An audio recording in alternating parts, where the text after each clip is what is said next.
Hey, what's up everyone? It's Justin here, and today I've got the review for you of the Motorola Moto E 2015 second generation. Well, I thought I'd give it a try and see how good of a phone you can buy for 150 bucks.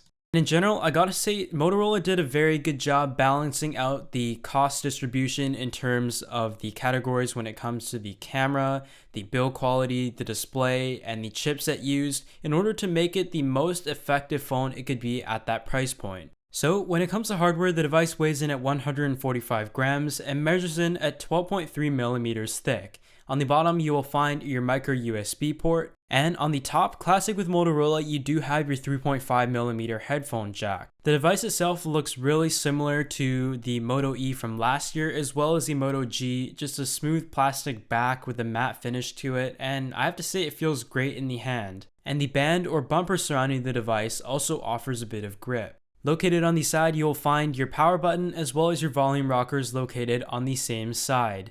Normally, I'm not a fan of the buttons both being on the same side, but in the case of the Moto E being such a small device, I didn't really have an issue distinguishing them from each other. On the inside, you've got a quad-core Snapdragon 410 processor clocked in at 1.2 GHz alongside 1 gig of RAM and also 8 GB of internal storage, which is a jump from 4 gigs that we saw last year. You can also expand the storage via micro SD up to 32 GB. And to keep things simple, the device comes in two different colors, black and white, and the bands are interchangeable, and by taking off the bands, you have access to your SIM and SD card slots. When it comes to the display, you've got a 4.5-inch IPS LCD capacitive touchscreen with 16 million colors and a 540 by 960 resolution. That results in a 245 ppi.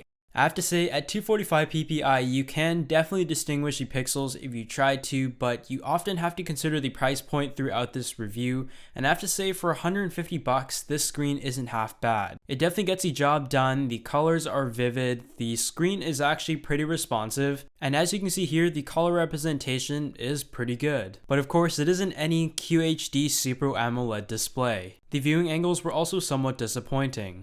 So now I'd like to give you guys a look at the software and sort of just give you an experience of what it's like to use the Moto E and its basic functions. So one great thing about Motorola, and the reason why they were able to have this phone still run so smoothly although having some mediocre specs, is because the software is rather light and it is as close as you can get to stock Android.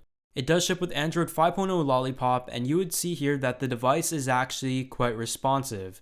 I wouldn't describe it as snappy, but I would say it is responsive and it doesn't have any noticeable lag when using it, which is great. I really didn't have any high expectations at this price point, as if you look at other smartphones out in the market around this price point, you definitely wouldn't expect the same performance that we're seeing here. And another great thing is that this device supports LTE, and that is something that you wouldn't really expect out of a smartphone once again at this price point. It is also available in a 3G model still if your region does not support LTE, but at $20 more, it is a no-brainer to have it anyways. But I have to say, it was a pleasant surprise to see that the device didn't have any major stutters or lags, aside from the touchscreen being a little bit unresponsive here and there. Already makes it a great option that I can recommend to anybody who is looking for a smartphone around this price point. Giving you guys a quick test in terms of the gaming, the device actually performed pretty well. Like I mentioned, you've got a 1.2 GHz quad-core processor with an Adreno 306 GPU, and from what you can see here, it handles it just fine.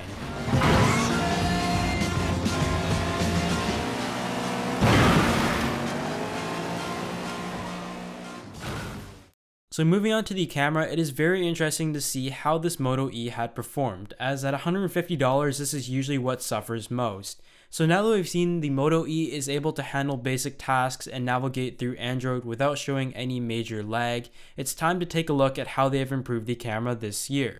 So this year we've got a 5 megapixel camera with autofocus, which was something that wasn't existent on last year's model, capable of recording 720p video at 30 frames per second, which is acceptable for many, but the front-facing camera is a VGA quality camera, so just from learning that it's VGA, I would recommend that you try to use that as least as possible. When looking at the video footage taken on the Moto E, it wasn't anything impressive, obviously, but I would say that it is acceptable. The colors to an extent are pretty vivid and it works. The photos were the same story. I didn't expect a whole bunch, but it definitely takes photos and gets a job done for those who need it, but it isn't going to be any Samsung Galaxy Note 4. As for the front-facing camera, as much as you would like to take those selfies, I'd advise you to stay away from that as much as you can. So lastly, let's talk about the battery. The Moto E features a 2390 mAh battery, and that is a pretty big battery to pack into a device of this size, and I was quite impressed by how it fared. I was definitely able to get through a day and then some, so thumbs up to Motorola on that part. But other than that, this has been my full review of the Motorola Moto E 2015 second generation with LTE, and I gotta say this device definitely brings a bang for its buck at $150. It really did surprise me in many categories except for the camera, and I can definitely see it bringing an enjoyable experience for somebody who is looking for their first smartphone or has a budget of $150, and I'm sure a lot of people out there will also be purchasing this device as a backup, perhaps for travel or your kid. But other than that, hope you all enjoyed this video, and if you did, be sure to hit that like button as it helps the channel out a bunch, and I'll see you all in the next one.